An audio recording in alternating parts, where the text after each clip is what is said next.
राधे राधे दोस्तों। आज हम आपको सुनाएंगे 12 महीने सुनी जाने वाली एकादशी की कहानी। अगर आप हमारे चैनल पर नए हैं तो प्लीज हमारे चैनल को सब्सक्राइब करें, वीडियो को लाइक करें और शेयर करें। प्राचीन समय की बात है। उज्जैनी नगरी में एक राजा हुए जिनका नाम था विक्रमादित्य। राजा विक्रमादित्य बड़े ही न्यायप्रिय राजा थे। एक बार की बात है, राजा विक्रमादित्य एक आश्रम में पहुंचे जहां अनेक ऋषि मुनि और ब्राह्मण रहते थे। उन्होंने आश्रम में जाकर देखा कि कोई हवन कर रहा था तो कोई शास्त्रों का पाठ कर रहे थे, कोई ऋषि मुनि यज्ञ कर रहे थे तो कई ब्राह्मण वहां बैठकर माला का मंत्रों का जाप कर रहे थे, तो कोई मुनि जोर जोर से मंत्रों का उच्चारण कर रहे थे। पूरा आश्रम शास्त्रों के पाठ और यज्ञ हवन के मंत्रों से गूंज रहा था। जैसे ही राजा विक्रमादित्य अपने घोड़े से उतरकर उन ऋषि मुनियों के पास पहुंचे तो सभी ने हवन यज्ञ और शास्त्रों का पठन और मंत्र बोलना बंद कर दिया। अब राजा विक्रमादित्य उनके समीप गए और उन्हें प्रणाम किया। तब राजा को बड़ा आश्चर्य हुआ कि सभी ने अपना अपना काम करना क्यों बंद कर दिया। राजा ने सभी से पूछा कि मुझे देखते ही ऋषिवर आपने अपना अपना काम करना क्यों बंद कर दिया। तब उनमें से एक ब्रह्मचारी ऋषि जी बोल उठे कि अरे राजन, आपने अभी नवग्रहों में से किसी को भी अपना गुरु नहीं बनाया है, इसलिए आपके सामने हम अपना धार्मिक आयोजन जारी नहीं रख सकते। जिस मनुष्य ने अपने जीवन काल में गुरु नहीं बनाया उसका जीवन व्यर्थ है। तब राजा विक्रमादित्य उदास मन से वहां से निकल गए और पूरे दिन इधर उधर भटकते रहे। वे अपने महल भी वापस नहीं गए और पूरे समय यही सोच में रहे कि वो अपना गुरु किसे बनाए। इस तरह से कई दिन राजा भटकते रहे, जंगल जंगल भटकते रहे। फिर एक दिन राजा विक्रमादित्य अपनी ससुराल पहुंच गए। वहां उनके ससुर ने राजा का खूब आवो भगत और आदर सत्कार किया। तब राजा के ससुर ने आज्ञा दी कि राजा विक्रमादित्य को उनकी रानी चंद्रावली के महल तक पहुंचा दिया जाए और उनके खाने पीने की उचित व्यवस्था की जाए। तब दासियों ने राजा विक्रमादित्य को उनकी रानी चंद्रावली के महल में पहुंचा दिया। रानी चंद्रावली अपने पति को देखकर बहुत खुश हुई। उस दिन रानी चंद्रावली का एकादशी का व्रत था और इधर राजा भूख प्यास से बेचैन थे। राजा विक्रमादित्य ने अपनी रानी चंद्रावली से पानी मांगा। तब रानी चंद्रावली ने कहा कि हे राजन, आज मेरा एकादशी का व्रत है, मैं आपको अपने हाथ से जल नहीं दे सकती। मैं किसी दासी से कहकर आपके लिए जल और खाने पीने का सब इंतजाम करवा देती हूँ। तब राजा विक्रमादित्य ने रानी चंद्रावली से कहा कि रानी, मैं एक क्षत्रिय हूँ और पानी पीऊंगा तो सिर्फ तुम्हारे हाथों से ही पीऊंगा, अन्यथा मैं पानी भी नहीं पीऊंगा और कोई खान पान भी नहीं करूंगा। तब रानी चंद्रावली ने अपनी मजबूरी बताई और वो वहां से चली गई। इधर पानी न मिलने से राजा का भंवरा शरीर त्याग देता है, यानी कि राजा की मृत्यु हो जाती है। राजा का भंवरा पानी की तलाश में उड़ता उड़ता एक ब्राह्मण के घर के ऊपर से गुजरा। तभी उस समय एक ब्राह्मणी ने जल का कलश पानी पीने के लिए उघाड़ा। भंवरा उस जल के कलश में प्रवेश कर गया। ब्राह्मणी ने पानी पीकर कलश को जो ढक दिया था और इधर सुबह रानी चंद्रावली जब सोकर उठी तो राजा से मिलने पहुंची तो रानी चंद्रावली ने देखा कि राजा की तो मृत्यु हो चुकी है। अब रानी चंद्रावली के रोने की आवाज सुनकर उनके पिता और भाई वहां पर पहुंचे थे। तब रानी चंद्रावली ने अपने पिता और भाई को पूरी बात बताई और तब रानी चंद्रावली के पिता ने रानी चंद्रावली से कहा कि यह सब तुम्हारी वजह से हुआ है, राजा की मृत्यु तुम्हारे कारण हुई है। तब रानी चंद्रावली ने कहा कि पिताजी, कल मेरा एकादशी का व्रत था, इसलिए मैंने अपने हाथ से जल नहीं पिलाया। तब उनके पिता ने उनसे कहा कि तुम्हें अग्नि परीक्षा देनी पड़ेगी। तब रानी चंद्रावली के लिए चिता सजाई गई। रानी चंद्रावली को चिता में बिठाया गया, लेकिन माता एकादशी की कृपा से रानी चंद्रावली का बाल भी बांका नहीं हुआ था। वह सकुशल अग्नि परीक्षा देकर बाहर निकल गई। तब राजा विक्रमादित्य का अंतिम संस्कार करने की तैयारी की गई। उधर सुबह सुबह जब ब्राह्मणी ने उस जल के कलश को उघाड़ा, तो जिसमें राजा विक्रमादित्य का भंवरा जल के कलश से बाहर निकला और वापस अपने शरीर में जाने के लिए महल में पहुंचा, लेकिन वहां उन्हें खुद का शरीर वहां पर नहीं मिला। तो वह भंवरा शमशान घाट पहुंचा, लेकिन वहां पर राजा विक्रमादित्य का शरीर जलाया जा चुका था। तब राजा विक्रमादित्य का भंवरा बैकुंठ में पहुंच गया और बैकुंठ में इधर उधर भटकता रहा। उसके बाद रानी चंद्रावली विधवा का जीवन जीने लगी। वह रोज सुबह 5 स्वर्ण मुद्राओं का दान करने लगी। उसके सतीत्व की वजह से ही राजा विक्रमादित्य का भंवरा बैकुंठ में पहुंच गया और खुद के शरीर को उसने प्राप्त कर लिया था।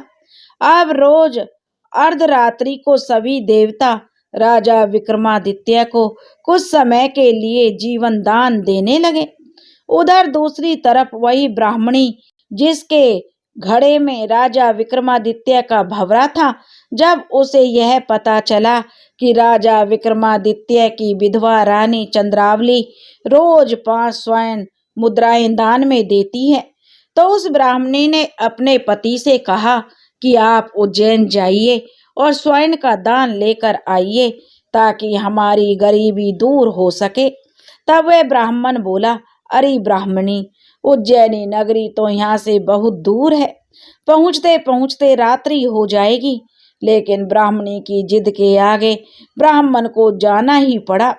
ब्राह्मण उज्जैन नगरी की ओर चल पड़ा और चलते चलते जो गहरा अंधेरा होने लगा, घना जंगल आ गया।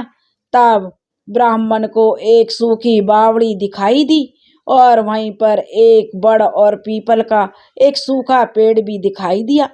ब्राह्मण ने वहीं रात्रि विश्राम करने की सोची। जंगल में तरह तरह की आवाजें आ रही थी। ब्राह्मण डर और बेचैनी से जो ब्राह्मण को नींद नहीं आ रही थी, तभी ब्राह्मण ने देखा कि जोर जोर से हवा चलने लगी और इंद्र देवता बरसने लगे। सूखी बावड़ी जल से लबालब भर गई और सूखा बड़ और पीपल का पेड़ भी हरा भरा हो गया। ब्राह्मण डर गया कि जरूर यहाँ पर कोई भूत प्रेत निवास करता है। ब्राह्मण के डर के मारे जो ब्राह्मण जोर जोर से राम राम बोलने लगा, तभी ब्राह्मण ने कुछ आवाजें सुनी तो उसने देखा कि वहां पर भगवान पवनदेव और भगवान इंद्रदेव खड़े थे। साथ में राजा विक्रमादित्य भी थे और बैकुंठ से भगवान उनके ऊपर फूलों की बारिश कर रहे थे। भगवान इंद्रदेव और पवनदेव राजा विक्रमादित्य से कह रहे थे, अगर तुम्हारी पत्नी अपनी एकादशी का पुण्य फल तुम्हें देते तो तुम्हें जीवन दान मिल सकता है। ऐसा कहकर सभी अंतर्ध्यान हो गए। ब्राह्मण को यह पूरा वाकया सपने जैसा लग रहा था। सुबह उठकर ब्राह्मण ने देखा तो वापस से बावड़ी में जल नहीं था और वह बड़ और पीपल वापस सूख गया था। ब्राह्मण तो एक बार तो डरने लगा, फिर उसने सोचा कि मैं उज्जैन नगरी अब नहीं जाऊं, अब जो मुझे वापस चला जाना चाहिए। लेकिन कुछ सोचकर ब्राह्मण उज्जैन नगरी में पहुंचा। उस समय रानी चंद्रावली स्वर्ण दान दे चुकी थी। जब ब्राह्मण वहां पहुंचा तो दासी ने कहा कि हे रानी, एक ब्राह्मण देव आए हैं। तब दासी ने ब्राह्मण देव से कहा कि आप कल आइएगा, और क्योंकि आज का दान तो रानी दे चुकी है। तब ब्राह्मण ने कहा कि मेरा रानी चंद्रावली से मिलना बहुत जरूरी है। तब रानी चंद्रावली ब्राह्मण से मिलने दरवाजे तक आई। तब ब्राह्मण ने कहा कि रानी जी, मैं रात्रि में आपके पति से मिला था। रानी ने कहा कि अरे ब्राह्मण, स्वर्ण के पाने की लालसा में तुम क्यों झूठ बोल रहे हो? मेरे पति को मरे हुए तो बहुत समय हो चुका है। तब ब्राह्मण ने कहा कि रानी, मैं आपको आपके पति से मिला दूं तो आप मुझे क्या दोगी? तब रानी ने कहा कि मैं आपको 1000 स्वर्ण मुद्राएं दूंगी, लेकिन मेरी भी एक शर्त है। अगर मुझे पता चला कि ब्राह्मण देवता आप झूठ बोल रहे हैं तो मैं आपको फांसी पर चढ़वा दूंगी। तब ब्राह्मण रानी को उसी जंगल में उसी स्थान पर ले गया जहाँ यात्री ब्राह्मण ने जो रात बिताई थी। जहाँ की बावड़ी सूखी हुई थी और बड़ और पीपल भी सूखा हुआ था। मन ही मन ब्राह्मण प्रार्थना करने लगा कि हे भगवान, कल रात्रि को जो दृश्य आपने मुझे दिखाया वही आज रानी को भी दिखा दीजिए, नहीं तो मैं बेकसूर फांसी पर चढ़ा दिया जाऊंगा। आधी रात्रि को पवन देव और जोर जोर से हवा चलने लगी और इंद्रदेव जो खूब तेज बारिश करने लगे और सूखे बावड़ी जल से फिर से वापस लबालब भर गई। वही सूखा बड़ और पीपल फिर से हरा भरा हो गया। तभी वहाँ राजा विक्रमादित्य, भगवान इंद्रदेव और भगवान पवनदेव आए। वैकुंठ से फूलों की बारिश होने लगी। तब रानी ने सुना कि भगवान राजा विक्रमादित्य से कह रहे थे, हे राजन, अगर तुम्हारी रानी चंद्रावली अपनी एक एकादशी का पुण्य फल तुम्हें दे देवे तो तुम्हें जीवन दान मिल सकता है। तभी राजा विक्रमादित्य के पांव पकड़ लेती है रानी और भगवान पवनदेव और इंद्रदेव तब अंतर्ध्यान हो जाते हैं। रानी चंद्रावली ने कहा कि राजन, मुझे माफ कर दीजिए, आप महल में वापस चलिए। मैं आपको अपने हाथों से जल पिलाऊंगी और आपको 56 प्रकार के व्यंजन भी बनाकर खिलाऊंगी। तो राजा ने कहा, रानी, बहुत देर हो चुकी है। अगर तुम देना चाहती हो तो अपनी एकादशी का पुण्य फल मुझे दे दो। तभी चंद्रावली रानी ने अपने एकादशी का पुण्य फल राजा को दे दिया। फिर राजा और रानी ने ब्राह्मण को 1000 स्वर्ण मुद्राएं जो दान में दी और राजा रानी उसी जंगल में एक आलीशान महल बनवाकर अपने दास दासियों और नौकरों के साथ रहने लगे। राजा ने उसी जंगल में अपने महल के पास बहुत ही सुंदर बाग बनवाया। उस बाग की देखभाल के लिए राजा ने एक माली भी रखवा दिया था।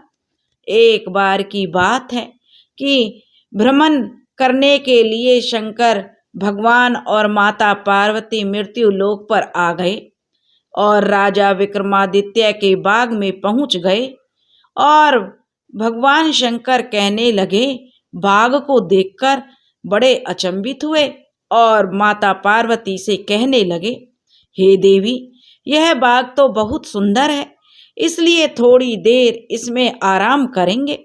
भगवान ने माता पार्वती से कहा कि हे देवी, कितना अप्रीतम अलौकिक बाग है। बस इस बाग में एक चीज की कमी है कि इसमें तृष्णा की जड़ नहीं है। अब रात्रि बहुत हो रही थी। उनके आवाजें बाग के माली ने भी सुनी। सुबह सुबह बाग का माली रात की घटना का जिक्र राजा विक्रमादित्य से करता है कि राजा साहब, आपके बाग में 2 लोग ठहरे थे, यात्री थे, लेकिन वो इस तरह से बातें कर रहे थे। राजा ने रानी से कहा कि तृष्णा की जड़ तो शंकर भगवान के पास मिलेगी, और जब मैं बैकुंठ में था तब मैंने सुना था कि तृष्णा की जड़ कैलाश पर है, इसलिए मैं कैलाश पर जाकर तृष्णा की जड़ ले आऊंगा। और तब राजा जो विक्रमादित्य रानी से सलाह मशवरा करके कैलाश की ओर रवाना हो गए। जब भगवान शंकर को पता चला कि राजा तृष्णा की जड़ लेने के लिए कैलाश पर आ रहे हैं तो उन्होंने माता पार्वती से कहा कि हे प्रिय, तुम मेरे लिए भांग बनाओ, मैं 12 बरस तक विश्राम करना चाहता हूँ, यानी मैं सोना चाहता हूँ। तब माता पार्वती ने रगड़ रगड़ कर भगवान के लिए भांग बनाई और महादेव जी को पिला दी। भोले महादेव 12 बरस के लिए भांग पीकर सो गए।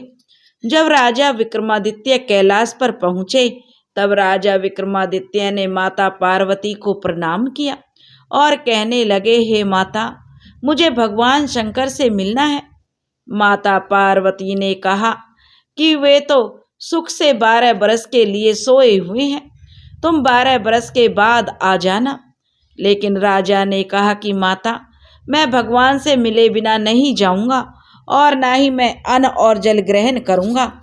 अब राजा विक्रमादित्य वहीं कैलाश पर तपस्या करने लगे। भूख और प्यास से बेचैन होकर कुछ बरस तक तो राजा विक्रमादित्य जीवित रहे, लेकिन भूख और प्यास बर्दाश्त नहीं होने के कारण राजा दोबारा से मर गए।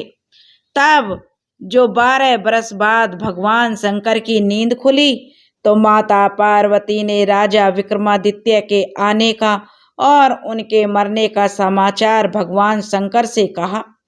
तब भगवान शंकर ने कहा कि अरे, उसकी लाश को अब तक कैलाश पर क्यों रखा हुआ है?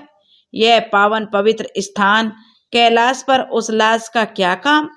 तब माता पार्वती ने कहा कि हे प्रभु, उस राजा ने कठोर तप किया था और उसने आपसे मिलने के लिए अन्न और जल भी ग्रहण नहीं किया था। कई बरस तक तो वह राजा जीवित रहा और एक दिन उसकी मृत्यु हो गई। मुझे तो प्रभु उसके ऊपर बड़ी दया आ रही है, अब आप उसे जीवित कर दीजिए। तब भगवान शंकर ने संजीवनी जल डालकर राजा विक्रमादित्य को जीवित कर दिया। राजा ने भगवान शंकर से वचन मांगा। भगवान शंकर भांग के नशे में थे, उन्होंने वचन दे दिया। तब राजा ने भगवान शंकर से तृष्णा की जड़ मांगी। भगवान शंकर को याद आया कि यह तो वही राजा है, लेकिन भगवान शंकर अब वचन दे चुके थे। तब भगवान शंकर बोले कि कैलाश पर तो तृष्णा की जड़ नहीं है, यह तो बैकुंठ में राजा बासक के बाग में मिलेगी। तब भगवान शंकर और माता पार्वती और राजा विक्रमादित्य को लेकर भगवान शंकर बैकुंठ के राजा बासक के बाग में पहुंचे और उन्होंने वहां जाकर तृष्णा की जड़ मांगी। लेकिन राजा बासक ने कहा कि हे शंकर, हे भोलेनाथ, अगर आप कैलाश के लिए तृष्णा की जड़ मांगते तो मैं जरूर तृष्णा की जड़ आपको दे देता, लेकिन मृत्यु लोक के लिए मुझे भगवान ने तृष्णा की जड़ देने से मना किया है। अगर आप भगवान से अनुमति मांग लें तो मैं आपको अवश्य ही तृष्णा की जड़ दे दूंगा। तब भोले शंकर ने माता पार्वती और राजा विक्रमादित्य को कैलाश पर जाकर इंतजार करने को कहा और खुद भगवान शंकर भगवान के पास पहुंच गए। उधर बैकुंठ में भगवान के दूत सोने का महल बना रहे थे। तब माता पार्वती ने पूछा कि हे दूतों, ये सोने का महल किसके लिए बन रहा है? तब देवदूत बोले कि हे माता, मृत्यु लोक में एक रानी रोज स्वर्ण दान करती है, यह महल उन्हीं के लिए बन रहा है। माता पार्वती तो कैलाश पर्वत पर चली गईं, परंतु राजा विक्रमादित्य वहीं खड़े रहे और फिर मन ही मन सोचने लगे कि मृत्यु लोक में तो उनकी ही पत्नी चंद्रावली रोज सोने का दान करती है। राजा विक्रमादित्य को अब गर्व आ गया और वह घमंड से मन ही मन सोचने लगे कि इस महल में तो मैं ही रहूंगा। तभी अचानक वह सोने का महल भर भरा कर गिर गया, क्योंकि गर्त की परत तो गर्त में ही मिल जाती है, इसलिए मनुष्य को कभी घमंड नहीं करना चाहिए। उधर शंकर भगवान ने भगवान से प्रार्थना की कि वो उन्हें तृष्णा की जड़ दे दें। भगवान ने कहा कि हे शंकर भगवान, अगर मृत्यु लोक में तृष्णा की जड़ पहुंच गई तो बैकुंठ में अनर्थ हो जाएगा। तब भगवान शंकर बोले, हे प्रभु, अगर मैं तृष्णा की जड़ नहीं दूंगा तो मेरा तो वचन टूट जाएगा। अब आप ही बताइए कि क्या किया जाए। तब भगवान ने कहा कि हे भोलेनाथ, आप सूखी लकड़ी आला गीला पत्ते में लपेटकर दे दो और इसे जो तुम्हारा वचन भी रह जाएगा और तृष्णा की जड़ मृत्यु लोक में भी नहीं पहुंचेगी। तब शंकर भगवान ने ऐसा ही किया। सूखी लकड़ी को जो आले गीले पत्ते में लपेटकर राजा को दे दी और कहा कि हे राजन, आप इसे मृत्यु लोक में ले जाकर ही खोलना। बीच रास्ते में खोलोगे तो यह नष्ट हो जाएगी। तब राजा विक्रमादित्य ने भगवान शंकर और माता पार्वती को प्रणाम किया और वापस मृत्यु लोक के लिए रवाना होने लगे। लेकिन माता पार्वती ने अपनी शक्ति से पता लगा लिया कि उसमें सूखी लकड़ी है। माता पार्वती को राजा विक्रमादित्य पर बहुत दया आई। तब माता पार्वती ने जो एक रूप बनाया और आधे रास्ते में ही राजा को रोककर पूछा कि राजा, कि आप इसे खोल कर देखो कि इसमें क्या है। तब राजा ने कहा, हे माता, भगवान ने कहा था कि इसे बीच रास्ते में मत खोलना, नहीं तो यह नष्ट हो जाएगी। लेकिन माता पार्वती ने कहा कि हे राजन, अगर यह नष्ट हो जाएगी तो तुम अभी तो कैलाश पर ही हो, भगवान शंकर से और मांग लेना। तब राजा ने उसको खोल कर देखा तो उसमें सूखी लकड़ी निकली। तब राजा विक्रमादित्य बोला कि हे माता, मेरे साथ तो धोखा हुआ है। भगवान शंकर ने मुझे तृष्णा की जड़ की जगह सूखी लकड़ी पकड़ा दी है। तब माता पार्वती ने कहा कि हे राजन, तुम वापस जाओ, मैं तुम्हें वहीं कैलाश पर भगवान शंकर के पास मिलूंगी। और तब माता पार्वती वहां से अदृश्य हो गईं। तब राजा विक्रमादित्य वापस कैलाश पर्वत पर पहुंचा और महादेव जी से बोलने लगा कि हे प्रभु, आपने मुझे सूखी लकड़ी दी है, आपने तो मेरे साथ छल किया है। तब भोलेनाथ ने भी जो पता लगा लिया कि यह सब किसका किया धरा है, वह माता पार्वती से बोले, हे प्रिय, आपने ऐसा क्यों किया। माता पार्वती हंसकर बोली कि अब कुछ नहीं हो सकता, आप इस राजा को तृष्णा की जड़ दे दीजिए। तब भगवान शंकर ने सूखी लकड़ी पर संजीवनी जल के कुछ छींटे मार दिए और कहा कि इसे ले जाकर लगा देना। तब राजा मृत्यु लोक में आने के बाद उसने जो बाग में तृष्णा की जड़ लगा दी, 2-3 दिन में ही उस तृष्णा की जड़ में से जो एक सुंदर फूल बन गया। मृत्यु लोक में तृष्णा की किरण में फूल उठते ही बैकुंठ में वासना ने पांव पसार लिए।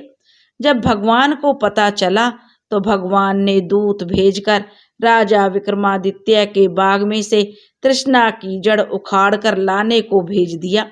भगवान के दूत मृत्यु लोक में पहुंचे और राजा विक्रमादित्य के बाग में गए और जल्दबाजी में पूरा पेड़ नहीं उखाड़ पाए।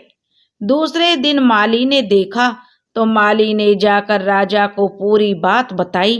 राजा जी, रात्रि में कोई बाग में आया था और आपके द्वारा लगाई गई तृष्णा की जड़ उखाड़ने की उसने कोशिश की, लेकिन थोड़ी सी जड़ अभी भी उसमें बाकी है। राजा भागे हुए बाग में पहुंचे और उस तृष्णा की जड़ को बचा लिया और उसमें पानी दिया था कि जड़ बच गई और वह पेड़ भी बच गया।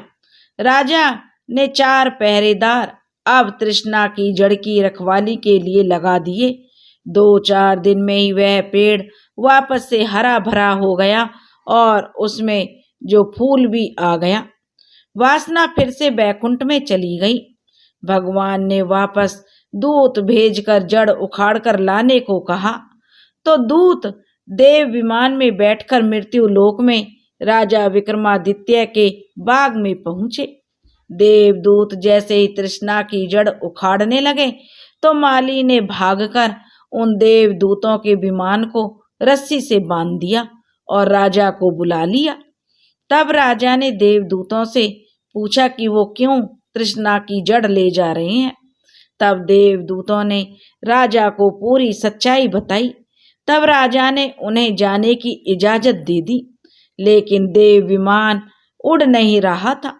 तब देवदूतों ने राजा से कहा कि हे राजन, आपके राज्य में किसी ने एकादशी का व्रत पूरे नियम धर्म से किया हो, अगर वह देव विमान को हाथ लगा देगी या लगा देगा तो वह विमान उड़ने लगेगा। तब राजा ने कहा कि हे देवदूतों, मेरी पत्नी एकादशी का व्रत पूरे नियम धर्म के साथ करती है। तब रानी चंद्रावली को बाग में बुलाया गया। रानी चंद्रावली ने देव विमान को हाथ लगाया, लेकिन देव विमान 7 कदम चलकर ही रुक गया। तब देवदूत बोले कि आपकी रानी ने एकादशी का पुण्य फल आपको दे दिया है, इसलिए आप किसी और को बुलाइए। तब राजा ने पूरे नगर में ढिंढोरा पिटवा दिया कि जिस किसी ने भी एकादशी का व्रत पूरे नियम धर्म से किया हो, उसे तुरंत राजमहल में पेश किया जाए, उसे मुंह मांगा इनाम दिया जाएगा। तब एक तेलन जो राजा के राज्य में रहती थी, वह महल में पहुंची और उसने कहा कि मैंने एकादशी का व्रत पूरे नियम और धर्म से किया है। तब राजा ने तेलन से कहा कि यह देव विमान है, इसको हाथ लगा दो। तभी उस तेलन ने देव विमान को हाथ लगाया तो देव विमान उड़ने लगा। तो वे तभी आकाशवाणी हुई कि यह तेलन बहुत ही सती महिला है, इसकी यहाँ मृत्यु लोक से ज्यादा वैकुंठ में जरूरत है, इसलिए इसे भी विमान में बिठा लो और वैकुंठ में ले आओ।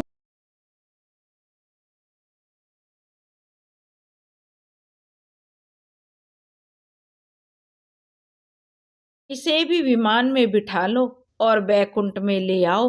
तब देवदूतों ने तेलन को आदर पूर्वक देव विमान में बिठाया और जब तेलन विमान में बैठकर बैकुंठ जाने लगी तो राजा विक्रमादित्य ने तेलन से कहा कि अरे तेलन, तू तो बैकुंठ चली, मुझे भी कोई वरदान देती जा। तब तेलन बोली, राजा जी, आप एकादशी का व्रत पूरी श्रद्धा और भक्ति से करना, भगवान आपको दर्शन जरूर देंगे। और फिर देवदूत बैकुंठ में पहुंच गए। तब भगवान ने कहा कि देवदूतों, आप लोग तेलन को लेकर आए, यह बहुत अच्छा किया, लेकिन एकादशी की भक्ति भी आपको लेकर आनी चाहिए थी।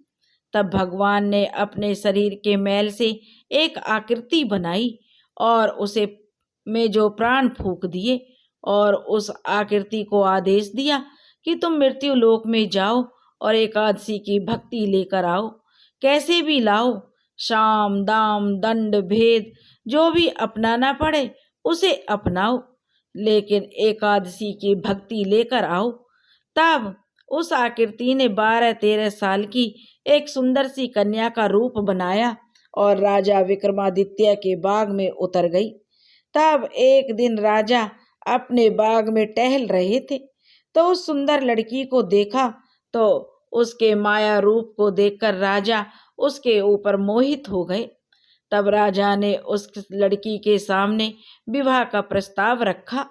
राजा ने उसके साथ विवाह किया और विवाह के समय माया रूपी लड़की ने राजा से 7 फेरे में जो 7 वचन लिए और माया रूपी लड़की ने पहला वचन मांगा कि आपकी पत्नी चंद्रावली के साथ मैं उसके महल में नहीं रहूंगी। तब राजा ने वचन दिया, आपको अलग महल में रखूंगा। दूसरे वचन में उस माया रूपी लड़की ने वचन मांगा कि मैं आपकी बेटी की मां नहीं बनूंगी। और तीसरे फेरे में भी उसने वचन मांगा कि मैं आपके बेटे का कहना नहीं मानूंगी। और चौथे वचन में उसने कहा कि मैं कोई काम काज नहीं करूंगी। इस तरह उसने 5 वचन मांग लिए और छठा और 7वें फेरे में उसने कहा कि यह छठा और 7वां वचन शादी के बाद आपको बताऊंगी। तब राजा ने कहा कि जैसा तुम चाहो वैसा ही करूंगा, क्योंकि राजा उसके रूप पर मोहित हो चुके थे। शादी करने के बाद राजा विक्रमादित्य उस माया रूप वाली लड़की को लेकर महल में पहुंचे। रानी चंद्रावली ने उनका खूब स्वागत किया और जो उनको खुले मन से अलग महल में जाकर रहने की इजाजत दे दी। तब उस माया रूपी लड़की ने कहा राजा से कि हे राजन, मेरी छठी शर्त यह है कि आप या तो एकादशी की भक्ति दे दो या फिर अपने बेटे धर्मागत का शीश काटकर दे दो मुझे। राजा ने कहा कि मैं एकादशी की भक्ति नहीं दे सकता, तुम चाहो तो मेरे बेटे का शीश ले लो। तब वह माया रूपी लड़की बोली कि हे राजन, मेरी 7वीं शर्त यह है कि आपकी बेटी अपने भाई की आरती करे और आप तलवार से अपने बेटे का सिर काट दो और आपकी पत्नी चंद्रावली झोली फैलाकर झोली में कटा हुआ सिर लेवे और आपको किसी भी सदस्य की आंख में आंसू नहीं आने चाहिए। और मेरी 7वीं शर्त में यही है। राजा ने शर्त उस माया रूपी लड़की की स्वीकार कर ली। राजा विक्रमादित्य ने अपनी बेटी से अपने भाई की आरती करवाई। रानी चंद्रावली आंचल फैलाकर खड़ी हो गई और राजा ने जैसे ही तलवार से अपने बेटे धर्मागत का शीश काटने लगे, तभी माता एकादशी अपने साक्षात रूप में प्रकट हो गई और राजा से तलवार लेकर माता एकादशी ने उस माया रूपी लड़की का सिर धड़ से अलग कर दिया। इससे ना तो एकादशी की भक्ति बैकुंठ में जा पाई और ना ही धर्मागत का सिर कटा। जय हो एकादशी माता। जैसे आपने राजा की लाज रखी, वैसे ही जो ये कहानी कह रहे हैं और जो ये कहानी सुन रहे हैं, सब पर अपनी कृपा करना। दोस्तों, एकादशी की प्राचीन कहानी अगर आपको भी पसंद आई हो तो प्लीज़ हमारे चैनल को सब्सक्राइब करें, वीडियो को लाइक करें और शेयर करें। बोलो विष्णु भगवान की जय, बोलो माता पार्वती की जय, बोलो शिव शंकर भोलेनाथ की जय, बोलो एकादशी मैया की जय। दोस्तों, कमेंट्स करके हमें बताइए कि आपको यह कहानी कैसी लगी। राधे राधे।